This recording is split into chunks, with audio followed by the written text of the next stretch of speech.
जय हिंद बच्चों, स्वागत है आपका मेरे YouTube चैनल अफजल लोजी में। आज मैं आपको संसद के बारे में पढ़ाऊंगा, ठीक है। उसके बाद भारतीय संसद, मतलब ये है कि संसद की शुरुआत कहाँ से हुई, ठीक है, कौन से भाषा से संसद वर्ड लिया गया है, कौन से देश से संसद वर्ड के बारे में बताया गया है, तो हम उसी के बारे में पढ़ेंगे। सबसे पहले आप यहाँ ध्यान दीजिए, यह है डेट। आज है 31 तारीख 2023 साल का आखिरी दिन है, ठीक है। और मैं शुरुआत कर रहा हूँ अपने चैनल पर वापस से वीडियो डालूंगा आप लोगों के लिए, क्योंकि कुछ परेशानी थी वो आप लोगों को बता नहीं सकता, बट ये है कि मैं आपके लिए अब रेगुलर ही डालने वाला हूँ वीडियो।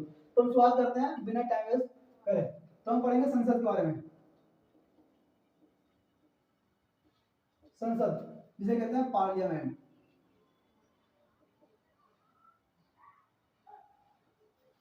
ठीक है। तो संसद के बारे में पढ़ते हैं। तो जैसे हम कोई वर्ड हम पढ़ना चाहते हैं तो सबसे पहले दिमाग में आता है कि ये वर्ड है क्या चीज, ये वर्ड कहाँ से लिया गया है, कौन सी भाषा से लिया गया है, इसकी शुरुआत किस देश से हुई, ठीक है। जब हम कोई तरीका अपनाते हैं लाइफ में तो क्या करते हैं, हम पहले किसी को देखते हैं कि उसने अपनाया था, उसके ऊपर क्या असर हुआ था उस चीज का, ठीक है। तो उसी बारे में पढ़ते हैं। सबसे पहले पढ़ेंगे हम संसद के बारे में। संसद की शुरुआत हुई कहाँ से थी, तो क्वेश्चन आता है जननी वर्ड। आपने देखा होगा जननी, जनाना। जननी मतलब होता है माँ, ठीक है। तो सबसे पहले जननी मतलब होती है माँ। तो ये की शुरुआत कहाँ से हुई थी, तो ये हुई थी ब्रिटिश। ब्रिटेन बोल लो, ब्रिटिश बोल लो या ब्रिटेन, कुछ भी कह सकते हो आप पर डिपेंड करता है। ये फर्क आपको समझ में आएगा ज्योग्राफी, जब मैं ज्योग्राफी पढ़ाऊंगा आपको, ठीक है। फिलहाल आप समझिए ब्रिटेन एक देश है, यूके यूनाइटेड किंगडम, ठीक है। तो इसकी जननी किसे कहते हैं, ब्रिटिश को कहते हैं। यानी सबसे पहला संसद जो है वो ब्रिटिश में ही लाई गई थी। लेकिन क्वेश्चन आता है कि भाई ये बताइए किस भाषा का, किस भाषा से ये वर्ड लिया गया है। तो बात करते हैं भाषा से। तो कौन सी भाषा थी वो, फ्रेंच। फ्रेंच मतलब फ्रांस, फ्रांस देश है, फ्रेंच भाषा है, ठीक है भाई। जैसे इंडिया के अंदर, भारत के अंदर बहुत सी भाषा मिलती है, तमिल, तेलुगु, मलयालम, कर्नाटक वाली बहुत सी भाषा मिलती है, ठीक है। तो वैसे ही फ्रेंच एक भाषा है फ्रांस देश की। तो ये कौन सी भाषा दिया गया वर्ड, ये फ्रांस से लिया गया है, फ्रांस देश से, फ्रेंच भाषा से। और ब्रिटिश इसकी जननी है। सबसे पहले संसद को वहीं पर ही लाया गया था, शुरुआत है माँ माँ की, ठीक है। तो अब बात करते हैं हम आगे, ये चीज आपको समझ में आ गई।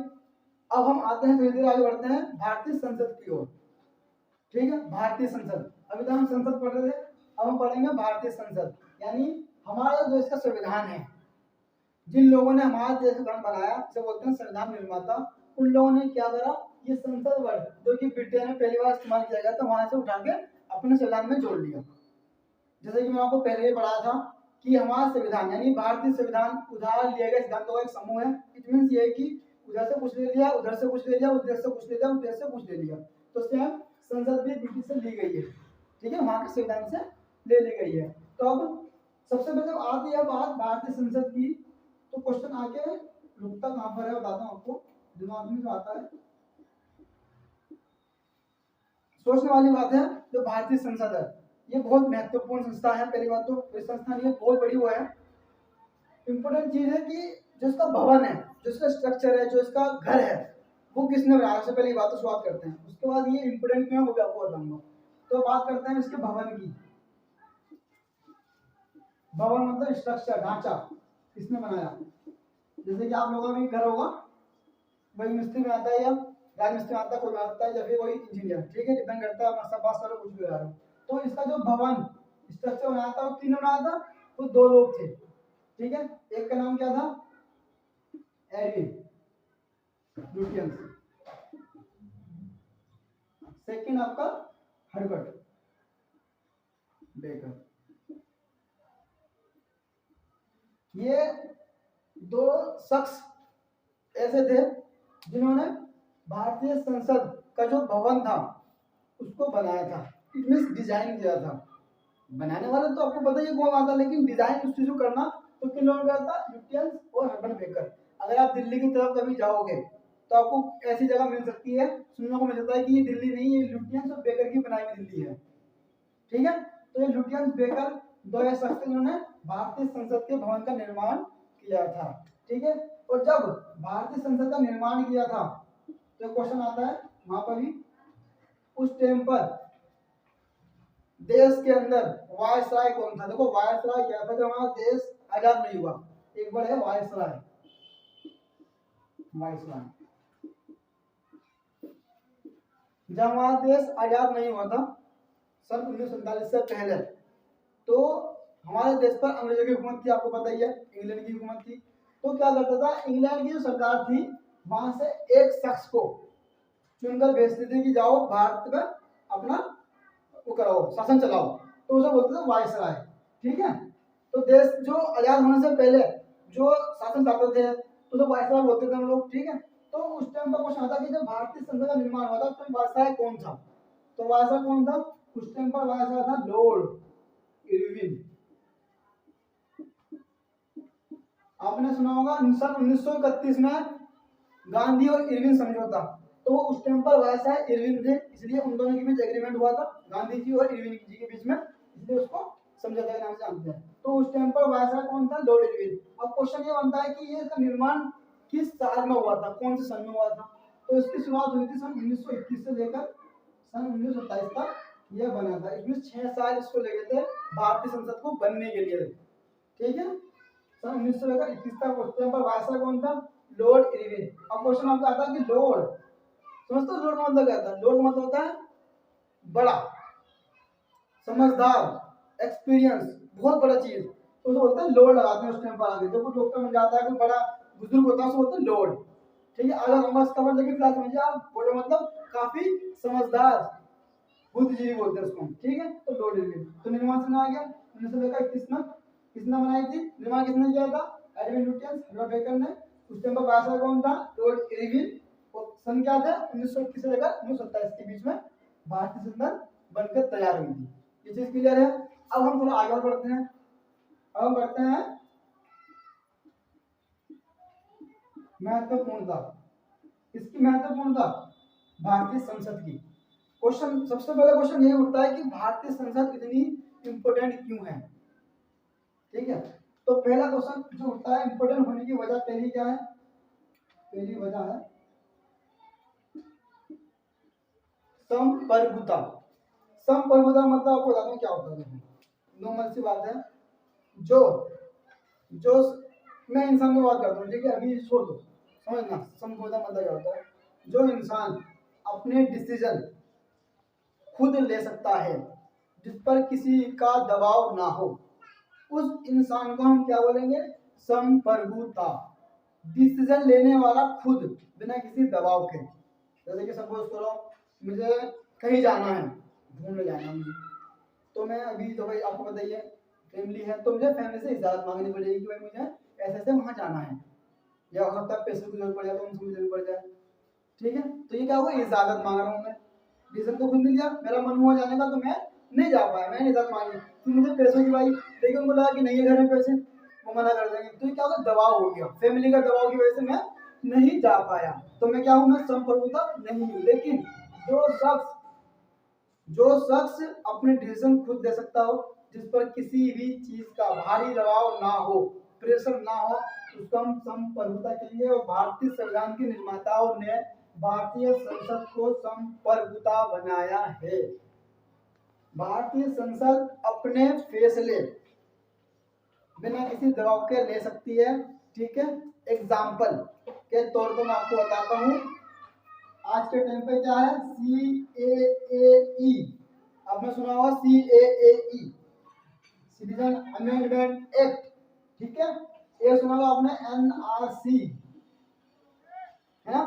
तो क्या है? संप्रभुता हमारी संसद, वो चाहे कुछ भी कर सकती है, वो बात अलग है, स्पेशल मेजोरिटी से ये बिल पास होंगे, फिर कानून बनेंगे, लागू होंगे, बट इसका मतलब क्या है? संप्रभुता है, किसी के दबाव में नहीं है, वो जो चाहे बिल पास कर सकती है।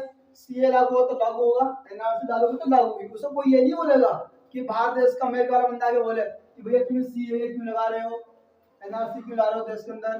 पाकिस्तान, अगर कोई आगे पाकिस्तान जैसा देश बोले कि तुम मुसलमानों क्यों तंग कर रहे हो, NRC से क्यों ला रहे हो, तो इसमें भारतीय संसद का पर भारी दबाव नहीं है, ना तो इंटरनली है, ना देश के अंदर कोई दौरान देगा, ना ही भारी भारी मतलब कोई देश, कोई दूसरा देश जैसे कि अमेरिका हो गया, रूस हो गया, कोई भी अदर कंट्री भारतीय संसद पर दबाव नहीं डाल सकती अगर वो बिल स्पेशल मेजोरिटी से पास हो जाता है तो। बात समझ आ रही है? तो भारतीय संसद कैसी है, खुद डिसीजन लेती है किसी के बिना दबाव के। अगर एनआरसी लागू होगी तो लागू होगी, कोई रोक नहीं सकता। सीए लागू होगा तो लागू होगा, कोई रोक नहीं सकता। बात समझ आ रही है? तो ये संप्रभुता के एग्जाम्पल थे, इसको फिक्स कर लीजिए। अगर कभी भी दिमाग में आए संप्रभुता, इट मींस खुद के डिसीजन लेने वाला बंदा जिसको कोई प्रेशर ना हो। क्लियर है चीज? अगर अब एक चीज और जोड़ता हूँ उसके अंदर में, जोड़ने वाली बात है, वो ये है कि अंतरराष्ट्रीय संधि,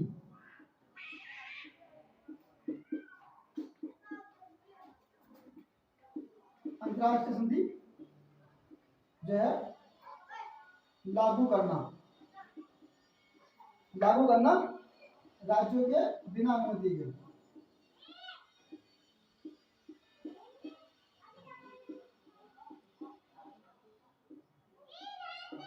अब आप ये सोचोगे ये चीज क्या है, अब आप ये सोचोगे कि ये चीज क्या है, अंतरराष्ट्रीय संधि लागू करना वो भी राज्यों की बिना अनुमति के। एग्जाम्पल आपको देता हूँ, हमारी भारतीय संसद को अधिकार है, कैसा अधिकार है आपको बताता हूँ। ठीक है, सपोज कीजिए हमारे देश के प्रधानमंत्री, मैं नाम नहीं लूंगा किसी का, वो मनमोहन सिंह होते हैं, मोदी होते हैं, कोई भी, हम अपने देश की बात कर रहे हैं, भारतीय देश के सदस्य हैं, हम नागरिक हैं, तो हम बात करते हैं भारतीय संविधान के अंदर, भारतीय देश के अंदर जो है प्रधानमंत्री या उनकी बात करते हैं।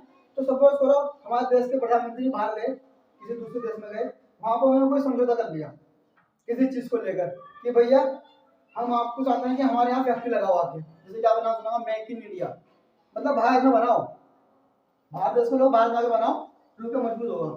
ठीक है, तो मेक इन इंडिया आपने सुना होगा, एक अभियान चला था, तो मोदी जी बाहर गए, भारत देश समझौता करा किसी देश से, उन्होंने कहा कि भाई हमारे देश के अंदर आगे फैक्ट्री लगाओ, कारखाने लगाओ, जो लगाना आपको लगा लो, समझौता कर लेते हैं। ठीक है भाई, समझौता कर लिया मोदी जी ने, हमारे आगे किसी देश की वहां देश प्रधानमंत्री कर लिया समझौता। अब क्या होगा, अब देखो सपोज करो जो समझौता हुआ है दिल्ली में, दिल्ली के समझौता है, उन्होंने कहा तो हम दिल्ली के अंदर एक बड़ा ऑफिस खोलना चाहते हैं, हम रोजगार देंगे आपके नागरिकों को। मोदी जी बोलते हैं ठीक है भाई समझौता कर लेते हैं, कोई इशू। सॉरी बच्चों, कुछ प्रॉब्लम आ गई थी, इस वजह से मेरी वजह से डिस्टर्ब हो गई, मतलब मैं डिस्टर्ब नहीं करते हैं। तो हम बात कर रहे हैं दिल्ली की, अंतर्राष्ट्रीय संधि की बात कर रहे हैं दिल्ली की। मान लीजिए कोई पीएम हमारे बाहर बाहर गए, वहाँ समझौता करा, बोला कि दिल्ली के अंदर हम भाई बड़ा ऑफिस खोलना चाहते हैं। ठीक है, अब जैसे कि आपको पता ही है, अगर मैं करंट एग्जाम्पल की बात करूँ, दिल्ली में सरकार किसकी है, आम आदमी पार्टी की, है ना। और ये दिल्ली मतलब स्टेट कैसा ही प्रदेश है। ठीक है, और सेंट्रल में सरकार किसकी है, आपकी बीजेपी की। ठीक है, चलिए अब बात करते हैं यहाँ पर, आप समझ वाली बात हो क्या है, समझ वाली बात यहाँ पे ये है कि भाई दिल्ली में सरकार आम आदमी पार्टी की है, और जो हमारे देश के प्रधानमंत्री जो समझौता करके आए दूसरे देश में कि भैया ठीक है आप आगे वहाँ फैक्ट्री डाल लो या कोई ऑफिस खोल लो, इससे हमारा देश के अंदर रुपये बढ़ेगा और हमारे देश के लोगों को रोजगार मिलेगा। ठीक है, अब क्या है, अब दिल्ली के जो मुख्यमंत्री हैं वो ये नहीं कहेंगे कि भैया मेरी इजाजत क्यों नहीं ली तुमने ये काम करने से पहले। अगर ऐसा होगा तो पीएम वाली बात है भाई, देश वाली बात है, बेइज्जती वाली बात है होगी मेरे बात को। पीएम बाहर जाके ये समझा कर लें, वो यहाँ तो बोले कि भैया मैं इजाजत देनी चाहिए थी, तो ये बेइज्जती हो गई देश की। अब देश के पीएम की बेइज्जती मतलब देश की बेइज्जती, देश के लोगों की बेइज्जती। तो जो संविधान बनाने लोग थे उन्होंने अपना दिमाग लगाया, उन्होंने कहा नहीं भाई अगर ऐसा होता है, अगर अंतरराष्ट्रीय संधि यानी समझौता किसी देश से करके आते हैं कोई हमारे देश के प्रधानमंत्री, तो अगर वो किसी भी देश के यानी भारत जैसे किसी भी राज्य के अंदर कोई भी फैक्ट्री कारखाना लगाना चाहते हैं तो उस राज्य की बिना अनुमति के लगा सकते हैं। ये हमारी भारतीय संसद को क्या है, अधिकार है। किसने दिया, भारतीय संविधान ने दिया। और भारतीय संविधान किसने बनाया, संविधान निर्माताओं ने बनाया। बात समझ आ रही है? यानी अब देखो भारतीय संविधान इंपोर्टेंट क्यों है, मैंने आपको बताया था ना, एक तो ये इंपोर्टेंट है क्योंकि संप्रभुता है, एक तो संप्रभुता अपने आप में, और दूसरी क्या है, अंतरराष्ट्रीय संधि लागू कर सकती है किसी भी राज्य पर बिना उसकी अनुमति के। बात समझ आ रही है, ये चीज क्लियर है? ठीक है, चलिए थोड़ा आगे बढ़े हम, थोड़ा आगे बढ़ते हैं। ठीक है, मिटो दूं, चलो अंदर मिनट ध्यान रखना सभी में, यहाँ लिखते हैं। ठीक है, अब तक हमने बात करी इम्पोर्टेंसी की कि भारतीय संसद इम्पोर्टेंट क्यों है। अगर हम बात ही कर रहे हैं भारतीय संसद की, तो हम थोड़ी सी और चर्चा कर लेते हैं भारतीय संसद के बारे में। भारतीय संसद के बारे में चर्चा करते हैं। चर्चा क्या करते हैं? संसद की बात कर रहे हैं तो बात कर रहे हैं भैया अंग की। चलो हाँ, तो हम बात कर रहे थे भारतीय संसद की। जब हमने इतना पढ़ लिया, इंपोर्टेंस पढ़ लिया, तो ऑब्वियसली बात है हमें थोड़ा और जानकारी पता होनी चाहिए। तो पहले बात करेंगे हम भारतीय संसद के अंग की। ठीक है, एक अंग होते हैं, एक होते हैं सदन। ठीक है, तो आपको क्या होना है, आपको कंफ्यूज नहीं होना है, दिमाग में उठा लीजिए, अंग और सदन। ठीक है, आप अंग को इंग्लिश में बोलोगे पार्ट्स, सदन को इंग्लिश में बोलोगे हाउस। हाउस मीन्स घर, आपको तो मालूम है ना। ठीक है, सदन वर्ड एक पॉलिटिकल वर्ड है, लेकिन आप कंफ्यूज हो, मैंने आपको लिख दिया इंग्लिश में हाउस, घर। ठीक है, अंग और पार्ट्स, आपको तो फर्क होना चाहिए कि एक अंग और सदन में कितना फर्क है। ठीक है, अब हम बात करते हैं भारतीय संसद के अंग की, पहले फिर सदन की बात करेंगे। तो भारतीय संसद के अंग जो होते हैं वो कितने होते हैं? 3 होते हैं। सदन कितने होते हैं? वो होते हैं 2। बात समझ आ रही है? डाउट कंफ्यूज नहीं होना कि अंग कितने होते हैं, सदन क्या होता है। ठीक है, धीरे धीरे बताऊंगा मैं। फिलहाल समझो कि अंग कितने होते हैं? 3, सदन कितने होते हैं? 2। ठीक है, अब हम बात करते हैं इसी की। तो मैं पहले सदन काट देता हूँ मैं। ठीक है, आगे थोड़ा बताऊंगा मैं। पहले हम बात करते हैं अंग की। अंग कौन कौन से होते हैं, जरूरी है ना, पता होना चाहिए। ठीक है, तो हम बात करते हैं अंग की। 1 2 3, 3 अंग है मेरे। पहला अंग कौन सा होता है संसद का? वो होता है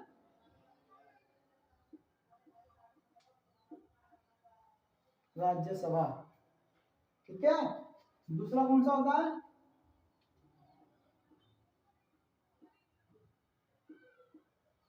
लोकसभा। तीसरा जो मोस्ट इंपोर्टेंट है,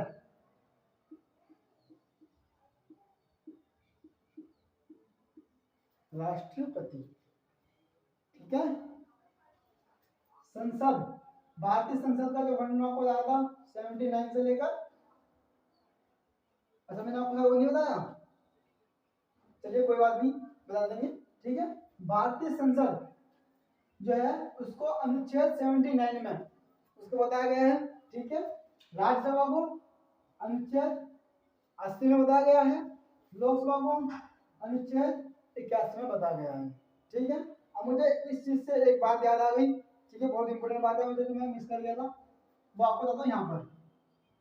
वो क्या है, जब भी क्वेश्चन आता है भारतीय संसद का, भारतीय संसद क्वेश्चन आता है तो क्वेश्चन पहले यही बनता है, भारतीय संविधान में भारतीय संसद कौन से भाग से ली गई है और किस अनुच्छेद में भारतीय संसद का वर्णन किया गया है, यानी बताया गया है। तो लिख लो, दिमाग डाल लो, संविधान के भाग 5, संविधान के भाग 5 में भारतीय संसद के बारे में बताया गया है। ठीक है, चलिए अब बात करते हैं अनुच्छेद। तो अनुच्छेद कौन कौन से?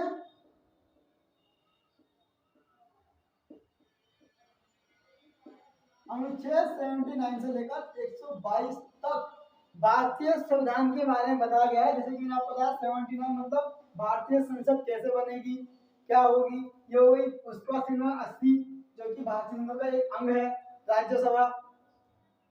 ठीक है, लोकसभा जो कि भारतीय संसद का एक अंग है। ठीक है, राष्ट्रपति जो कि भारतीय संसद का एक अंग है। ठीक है, तो इन 79 से लेकर 122 तक ही भारतीय संसद के बारे में बताया गया है कि भारतीय संसद के कितने अंग होंगे, कितने सदन होंगे, किस तरह से ये काम करेगी और क्या काम करेगी, सब बताया गया है। तो ये भी मोस्ट इंपोर्टेंट है, अभी मैं आपको रिवाइज कराऊंगा। ठीक है, तो ये बात समझ आ गई कि भारतीय संसद के कितने अंग होते हैं? 3। ठीक है, अब हम बात करते हैं आगे। ठीक है, भारतीय संसद के सदन कितने होते हैं? 2। 2 सदन होते हैं। कौन कौन से होते हैं सदन? 2 सदन होते हैं आपके, एक राज्यसभा और एक लोकसभा। एक राज्यसभा और एक लोकसभा। ठीक है, अंग 3 होते हैं, सदन 2 होते हैं, कन्फ्यूजन करने की जरूरत नहीं है। क्लियर है? जैसे कि मैंने आपको बताया राज्यसभा को आर्टिकल 80 और लोकसभा को आर्टिकल 81 में बता दिया है। ठीक है, ये क्लियर हो गई। अब यहाँ थोड़ा रिवाइज कर लेते हैं, फिर थोड़ा सा आगे बढ़ेंगे। ठीक है, इनके बारे में जानेंगे कि किस तरह से लोग काम करते हैं। ठीक है, तो थोड़ा रिवाइज करते हैं। जैसे कि संसद, ओनली संसद की बात कर रहा हूँ मैं, पार्लियामेंट, भारतीय संसद की बात नहीं कर रहा हूँ। संसद की जननी ब्रिटिश को कहा गया है। ये क्वेश्चन कई बार आ चुका है यूएससी लेवल में और एसएससी में भी, एमपीटीसी एग्जाम में भी। ठीक है, तो याद कर लो कि संसद की जननी ब्रिटिश है और संसद जो शब्द है वो कहाँ से लिया गया है, वो फ्रेंच भाषा से लिया गया है। ठीक है, क्वेश्चन आता है। उसके बाद हम बात करते हैं भारतीय संसद की। जब भारतीय संसद की बात करेंगे सबसे पहले दिमाग में क्वेश्चन क्या आता है, ये कि भारतीय संसद का किस भारतीय संविधान के अंदर कौन से भाग में और किस अनुच्छेद में बताया गया है। तो भाग 5 में संसद के बारे में बताया गया है और अनुच्छेद 79 से लेकर अनुच्छेद 122 तक संसद के बारे में बताया गया है। ठीक है, फिर हमारा क्वेश्चन आता है कि भारतीय संसद का निर्माण यानी भवन का निर्माण किसने किया था और कब किया था, और उस टाइम पर वायसराय कौन थे, बहुत से क्वेश्चन निकल जाते हैं। तो मैं चाहता हूँ मेरे जो पढ़ाए बच्चे हैं ना, मेरे जो पढ़ाए बच्चे हैं उनके माइंड में एक चीज क्लियर होनी चाहिए। अगर संसद पढ़ रहे हैं ना तो संसद पर पूरा फोकस होना चाहिए, और संसद से रिलेटेड कोई भी क्वेश्चन अगर कोई पूछता है उनसे तो उनको पता होना चाहिए, वो गिल्टी फील होनी चाहिए कि संसद का टॉपिक पढ़ लिया और किसी ने कुछ पूछ लिया उठ के कि बताओ भाई संसद का भारतीय संविधान के अंदर कहाँ कौन से भाग में बताया गया है, तो बच्चा खड़ा है तो गिल्टी फील नहीं होगा। तो मैं चाहता हूँ बच्चा डीपली पढ़े, एक बार पढ़े लेकिन डीपली पढ़े, और मेरा पढ़ा बच्चा कभी गिल्टी फील ना करे। इसलिए डीपली पढ़ना चाहिए बच्चों, कोई परेशानी वाली बात नहीं है। ठीक है, उसके बाद ये हम बात कर रहे थे भवन का निर्माण किसने किया था, एल्विन लुटियंस और हर्बर्ट बेकर, ये दो शख्स थे जिन्होंने भारतीय संसद के अलावा सुप्रीम कोर्ट हो गया दिल्ली का, हाई कोर्ट, राष्ट्रपति भवन, ये सब किन्होंने बनाए थे, एडविन लुटियंस और हर्बर्ट बेकर। इसलिए बोलते हैं दिल्ली जो है ना वो लुटियंस और हर्बर्ट बेकर द्वारा बसाई गई है। क्लियर है? ठीक, कब बनाई गई थी, कब संसद का निर्माण हुआ था, 1921 से लेकर 1927 तक हुआ था। ठीक है, ये हो गई बात। और जब निर्माण हुआ था इसका, जब भवन बन रहा था, जब मंजिल तैयार हो रही थी संसद की, उस टाइम पर वायसराय कौन थे, लॉर्ड इरविन थे। ये भी क्लियर हो गई। उसके बाद मैंने आपको बताया था कि भारतीय संविधान इतनी इंपॉर्टेंट क्यों है, क्योंकि वो संप्रभुता है, वो जो चाहे कर सकती है। ठीक है, अगर सीएए लागू होगा तो लागू होगा, कोई दूसरा देश आके ये नहीं बोल सकता उसको कि क्यों लागू कर रहे हो। ठीक है, अंतरराष्ट्रीय संधि मतलब अगर कोई हमारे देश के पीएम बाहर जाते हैं, संधि करते हैं, समझौता करते हैं कि इस चीज को लेकर, काम को लेकर कि आइए हमारे देश के अंदर विकास करिए, डालिए फैक्ट्री, तो चाहे वो दिल्ली हो, चाहे वो यूपी हो, चाहे वो कर्नाटका हो, चाहे वो कोई भी राज्य हो, तो उसके राज्य की अनुमति के बिना ही वो काम हो जाएगा। यानी संसद के काम में कोई राज्य दखलंदाजी नहीं करेगा, चाहे वहां पर उस देश उस जो सरकार जिसकी सरकार है उसकी सरकार हो या ना हो। जब दिल्ली में आम आदमी पार्टी सरकार है लेकिन बीजेपी की नहीं, लेकिन बीजेपी चाहे तो अगर समझौता कर सकते हैं हमारे देश के पीएम, तो वहां पे डाल सकती है फैक्ट्री बिना उसकी अनुमति से। क्लियर है चीज? उसके बाद हम बात करते हैं भारतीय संसद के अंग के बारे में, जो कि 3 होते हैं, राज्यसभा, लोकसभा और राष्ट्रपति। ठीक है, उसके बाद हम बात करते हैं कितने होते हैं, 2 होते हैं, राज्यसभा और लोकसभा। ठीक है, एक छोटी सी बात यहाँ पर मैं क्लियर कर दूं आपको, वो क्या है, राष्ट्रपति राष्ट्रपति भारतीय संसद के सदस्य नहीं होते हैं और ना ही भारतीय संसद की जो बैठकें होती हैं, जो मीटिंग होती है उसमें भाग नहीं लेते हैं। ठीक है, लेकिन राष्ट्रपति इंपोर्टेंट क्यों है, जब कुछ करते ही नहीं है, क्वेश्चन माइंड वाला है, तो इसलिए इंपोर्टेंट है कि भाई देखो कोई अगर मान लो कोई बिल आया, ये मैं आपको आगे बताऊंगा, नॉर्मली बात कर रहा हूँ, सपोज करो ये आया था एनआरसी आई, आज की बात करते हैं, एनआरसी आई, सपोज करो एनआरसी आई यहाँ पर एनआरसी लोकसभा में आई। ठीक है, इसके कितने मेंबर होते हैं, क्या होता है, वो आगे आपको डिस्कस करेंगे। ठीक है, एनआरसी लोकसभा में आई। फिलहाल आप समझिए कि मैं आपको इस बिल के बारे में बता रहा हूँ कि बिल कैसे कैसे पास होता है और राष्ट्रपति जी का रोल क्या होता है, मैं आपको सिर्फ समझा रहा हूँ। सपोज कोई बिल आया एनआरसी के नाम से, लोकसभा में क्या हो गया, वो पास हो गया। ठीक है, पास होने वाला बिल कहाँ गया, राज्यसभा में गया, सपोज करो वहां से पास हो गया। अब वो बिल घूम फिर काम आ गया हमारे प्रेसिडेंट जी के पास आ गया। अब जब तक हमारे प्रेसिडेंट जी उस बिल को साइन नहीं करेंगे तब तक वो बिल क्या होगा, पास नहीं होगा और देश के अंदर लागू नहीं होगा। समझे, रोल सुना, राष्ट्रपति का रोल है, ये रोल है। कोई भी बिल कानून तभी बनेगा जब राष्ट्रपति चाहेंगे उस पर हस्ताक्षर करें, तभी वो कानून बनेगा, अदरवाइज वो बिल क्या हो जाएगा, रद्द हो जाएगा। कुछ बिल ऐसे होते हैं जिस पर राष्ट्रपति मना नहीं कर सकता, वो आगे बताएंगे, लेकिन फिलहाल नॉर्मली बिल की बात कर रहा हूँ मैं, साधारण बिल की बात कर रहा हूँ। जो बिल आते हैं पास होते हैं, बहुत से बिल तो ऐसे होता है राष्ट्रपति साइन नहीं करते हैं, यहाँ से पास हो चले जाते हैं बेचारे, साइन नहीं करते हैं, रखे लोग, वो बिल कानून नहीं बनता कभी। बहुत से बिल पढ़े से पेड़ नहीं मारते इसके अंदर, ठीक है। लेकिन एग्जाम्पल के बताया मैंने कि राष्ट्रपति इनका सदस्य नहीं होता है, ना ही चुनाव होता है इसका, चुनाव करते हैं कुछ नहीं, ना बैठते हैं, कुछ नहीं करते हैं, बस रोल कहाँ पर है, कानून बनाने के लिए रोल पूरा है। क्लियर है चीज, ये चीज समझ आ गई, ठीक है। अब थोड़ी सी अंदर की बात हम करते हैं, मैं यहाँ से नीचे थोड़ा मिटा रहा हूँ, ठीक है, नीचे से मैं ऊपर से मिटाता हूँ, ठीक है।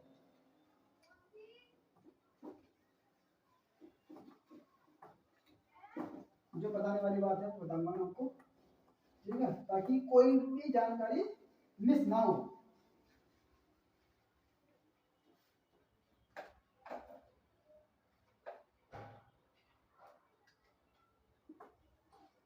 देखो अभी हम बात करते हैं राज्यसभा और लोकसभा, है ना। तो मैं नॉर्मल से बता दूं आपको कि 3 कंट्री की बात करता हूँ मैं। पहली कंट्री की बात करता हूँ अमेरिका की,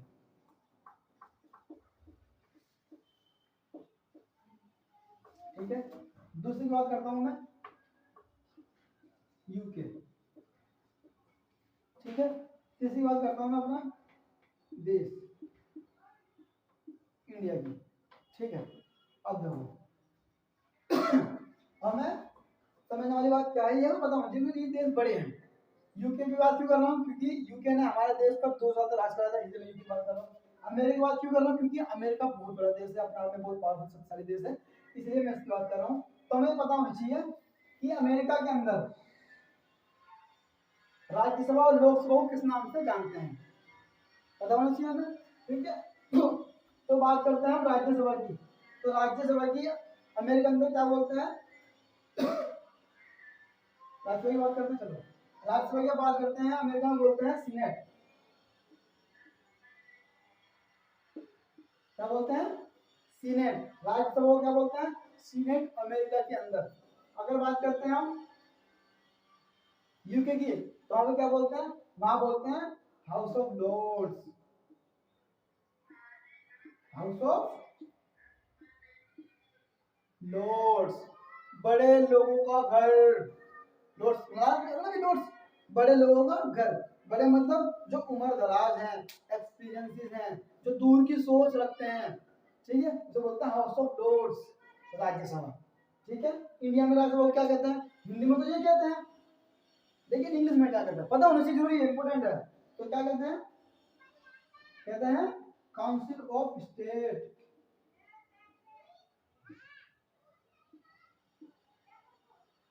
क्या कहते हैं, काउंसिल ऑफ स्टेट।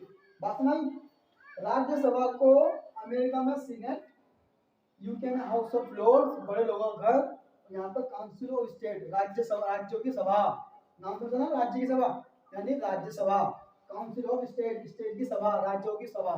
किधर है, वर्ड का मतलब बताऊंगा आगे, अभी बात को समझो। अब बात करते हैं लोकसभा को क्या कहते हैं भाई साहब अमेरिका में, लोकसभा को अमेरिका कहते हैं हाउस ऑफ रिप्रेजेंटेटिव,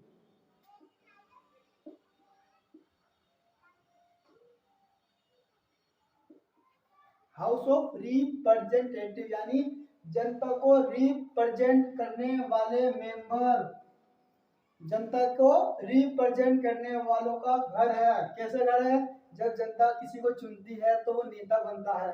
नेता क्या करता है, जनता की जो मांगे होती हैं या जो बातें चलती हैं उसको कहाँ बात करेगा, यहाँ जाके बोलेगा कि भाई मेरे एरिया के अंदर ये खराब है, ये परेशानी है। तो क्या कर रहा है, वो रिप्रेजेंट कर रहा है किसको, जनता को, कौन, जिसने जनता को चुना है।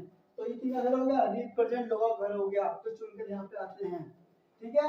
अब यूके की बात करते हैं, यूके में क्या बोलते हैं, यूके बोलते हैं house of common, house of common बोलते हैं यानी सामान्य लोगों का घर, ठीक है। सेम अगर इंडिया की बात करता हूँ तो क्या बोलते हैं, इंडिया में क्या बोलते हैं, house of people, house of people, क्या बोलते हैं, हाउस ऑफ पीपल, लोकसभा, लोगों की सभा, जनता की सभा, जनता का संघ, ठीक है। तो सुनाइए, तो ये आपको पता होना चाहिए कि अमेरिका में राज्यसभा को क्या कहते हैं, सीनेट, और यूके में क्या बोलते हैं, हाउस ऑफ लॉर्ड्स। अमेरिका को, इंडिया में क्या बोलते हैं, council of state. Same Lok Sabha को हाउस ऑफ रिप्रेजेंटेटिव, ठीक है, इसको हाउस ऑफ कॉमन और इसको हाउस ऑफ पीपल, जनता का सदन, लोगों की सभा। किधर है चीज, यहाँ तक वो क्लियर हो गई चीज, समझ में आ गया ना। अब ये सब हमारा क्लियर है। अब मैं आपको एक छोटी सी एक बात और बताता हूँ हमारे संसद का स्ट्रक्चर को लेकर, कि संसद जो है वो दिखने में कैसी है। नॉर्मल से बात करता हूँ आपको, जैसे कि मैं आपको राष्ट्रपति के बारे में बताया था ना, मैं आपको बताता हूँ, ठीक है, वो क्या चीज है बताता हूँ। यहाँ देखिए आप, ये गोल घेरा है, ठीक है, 1 2 और 3 और बीच में ये 4, ठीक है। अब ये देखो, जो बीच में है इसे बोलते हैं हम सेंट्रल होल। क्या बोलते हैं, सेंट्रल होल। ये किस काम आता है मैं आपको बताऊंगा, ठीक है। एक तरफ है लोकसभा, एक तरफ है राज्यसभा और एक तरफ है लाइब्रेरी। ये हमारी संसद का ऊपर का स्ट्रक्चर है, ठीक है। तो ये 3 कमरे हैं, एक लाइब्रेरी के रूप में हो गया जिसको आपको बुक पढ़नी हो जा सकता है यहाँ पर कमरे में, और एक लोकसभा और एक राज्यसभा है। और जो बीच का हिस्सा वो सेंट्रल हॉल है। वो क्यों काम आता है आपको बताऊं। लोकसभा के मेंबर कहाँ बैठते हैं, लोकसभा में, राज्यसभा के राज्यसभा में, ठीक है। लेकिन जो राज्यसभा और लोकसभा के मेंबर नहीं है वो कहाँ बैठेंगे भाई, बताओ। मान लीजिए एग्जांपल के तौर पर बताता हूं, मान लीजिए यूएस के प्रेसिडेंट पर राष्ट्रपति हमारे देश में आते हैं। जैसे कि आपको पता होना चाहिए सन 2010 की अगर मैं बात करूं, या सन 2001 की मैं बात करूं, तो सन 2001 में बिल क्लिंटन जो कि उस टाइम पर अमेरिका के राष्ट्रपति थे, और सन 2010 जो कि उस टाइम पर बराक ओबामा जी उनके राष्ट्रपति थे। तो ये हमारे देश के अंदर आते हैं, ठीक है। अब ये जब आएंगे, ठीक है, मान लीजिए इनको भाषण देना है कि चौक पे बात करनी है, ठीक है, तो वो कहाँ बात करेंगे, वो यहाँ बोलेंगे लोकसभा में, क्योंकि ऑलरेडी यहाँ फुल है। वो यहाँ बोलेंगे, यहाँ भी फुल है। लाइव में क्या बोलेंगे वो किताब लगी है। तो उस टाइम पे क्या करेंगे, वो सेंट्रल हॉल देगा बीच का हिस्सा। सेंट्रल हॉल में इतनी कैपेसिटी है कि लोकसभा और राज्यसभा दोनों के मेंबर उठा सकती है, इतनी कैपेसिटी इसके अंदर है। तो जो बाहर के लोग आते थे, राष्ट्रपति हो गए, कुछ देश के पीएम यहाँ आ गए, जैसे कि बांग्लादेश की पीएम यहाँ आ गई, बहुत से देश के लोग यहाँ पे आते हैं, भाषण देते हैं, तो वो कहाँ भाषण देंगे, अपने सेंट्रल हॉल के अंदर भाषण देंगे। जो कि सन 2010 में बराक ओबामा जी ने सेंट्रल हॉल के अंदर भाषण दिया था भारतीय संसद के अंदर। क्वेश्चन आता है बहुत बार कि ऐसा कौन सा राष्ट्रपति है जिन्होंने हाल फिलहाल में ही भारतीय संसद के अंदर भाषण दिया था, ठीक है। तो बराक ओबामा जी, और क्वेश्चन एक उठ के आता है कि भारतीय संसद के अंदर अगर भारत देश के कोई राष्ट्रपति या प्रधानमंत्री आते हैं तो वो अपना भाषण कहाँ देंगे। ऑप्शन आता है राज्यसभा, लोकसभा या सेंट्रल हॉल, इनमें से कोई नहीं। तो सेंट्रल हॉल टिक करना। इधर चीज बस में आ गई। अगर क्वेश्चन यहाँ पे उठ जाता है तो आपको सुनवाई होगी। अगर क्वेश्चन उठ के यहाँ पे आता है कि राज्यसभा में तो ठीक है, राष्ट्रपति जब तक बिल पे साइन नहीं करता तो कानून नहीं बनता, ये बात बिल्कुल ठीक है। अगर क्वेश्चन उठ के आता है, नंबर से बात करूँ, डिफरेंस होगा यहाँ पे। मान लीजिए लोकसभा और राज्यसभा के बीच क्या हुआ है, वही आपस में लड़ गए, ठीक है। अब कोई बिल था, सपोज हमने बिल पास करा, ठीक है, वो बिल यहाँ आया, ये पास में राजी नहीं है, तो आपस में क्या हुआ, लड़ाई हो गई, मतभेद पैदा हो गए दोनों में। अब उस टाइम पर राष्ट्रपति क्या करते हैं, उस टाइम पर दोनों की बैठक बुलाते हैं। क्या करते हैं, दोनों को बुलाएंगे, भाई आओ क्या बात है। दोनों को लोकसभा से बुलाएंगे, कहाँ पर, सेंट्रल हॉल में बुलाएंगे। ना कि वो राष्ट्रपति ना इसके मेंबर ना इसके मेंबर, तो ना इसमें बैठ सकते हैं ना इसमें बैठ सकते हैं, तो वो कहाँ बैठेंगे, वो यहाँ बैठेंगे, और दोनों की बैठ के यहाँ बुलाएंगे कि यहाँ आओ, बताओ क्या बात है, बताओ क्या परेशानी है, बस में। तो ये चीज सेंट्रल हॉल का इसलिए बनाया गया है, ठीक है। अब यहाँ पे एक चीज और छोटी सी समझ लो, जो समझने वाली कोई बात है, डीपली बात, छोटी छोटी बातें लेकिन बहुत काम आएगी। वो क्या है, वो आप देखो, वो ये है राज्यसभा, ठीक है, और एक